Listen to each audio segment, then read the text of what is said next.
In the last section, we learned how to solve systems of equations using a graphing method. And so if you recall from that last lesson, what we basically learned was that when we have two equations, we call it a system of equations. Now, to solve that system of equations, what we're technically looking for is the ordered pair that will create a true statement with each of the equations. And so that would be the solution to the system of equations. Now, graphing was just one method that we could solve a systems of equations, and since it's visual, it has some drawbacks. And one of the drawbacks is that it won't always cross perfectly at a grid line, and you won't be able to tell exactly what that solution is if it's a fraction or a decimal.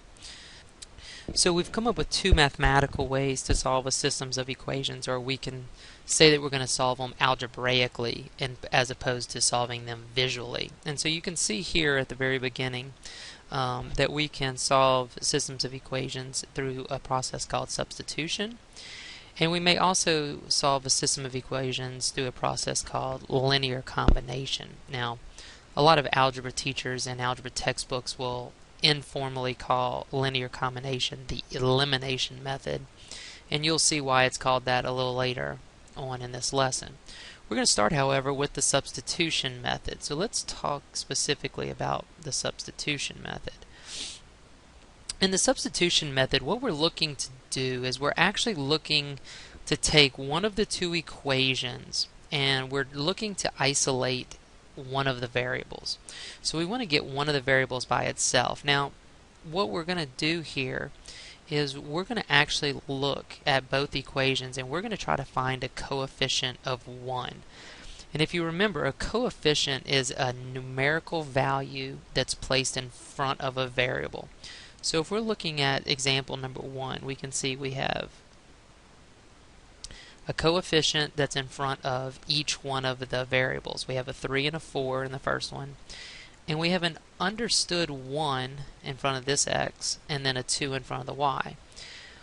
That understood 1 in front of that x gives us our best opportunity to make this substitution process easier. So what I'm going to try to do is I'm going to start by isolating the x value in equation 2. And so you can see that this takes place in the first step. So what I'm going to do is I'm going to take x and I'm going to get it by itself.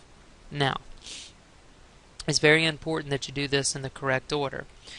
The substitution process is actually going to have us substitute that value for x, and so this value, negative 2y plus 2, is going to be substituted into the x of the other equation. So if you notice, in part 2, we're going to actually use equation number 1 instead, and in place of x, I'm going to replace it with the expression that we received from equation number 2.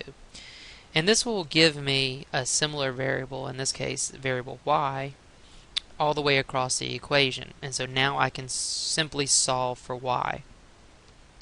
Once y is solved for, then all I need to do is go back and plug the value for y back into our original equation where we solved for x, and this will give us our value for x. Now, keep in mind that the solution to this particular equation is not the individual x and not the individual y.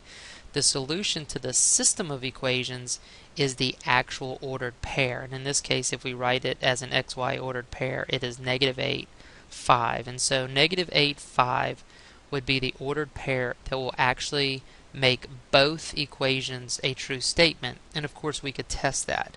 So I could take 3 times negative 8 plus 4 times 5 equals a negative 4. And if I work that out, I'm going to get negative 24 plus 20 equals negative 4, which is going to give me negative 4 equals negative 4. That checks out, so it's a true statement for number 1. For equation number 2, I could do the same thing. So x is going to be negative 8 plus 2 times 5 equals to a positive 2. It's going to be negative 8 plus 10 equals 2, and that's going to be 2 equals to 2. That checks out, which means it is true for both parts. And of course, if you remember visually, what that's going to look like is the point of intersection between these two lines. So that's a good example of substitution, solving a system of equations using substitution. What I'd like you to go ahead and do is move on down to sample problem number 1 and go ahead and work both parts A and B using the substitution method. If you like, you can always check this on your calculator by graphing both lines and seeing if visually it comes out to be the same answer as what you got mathematically.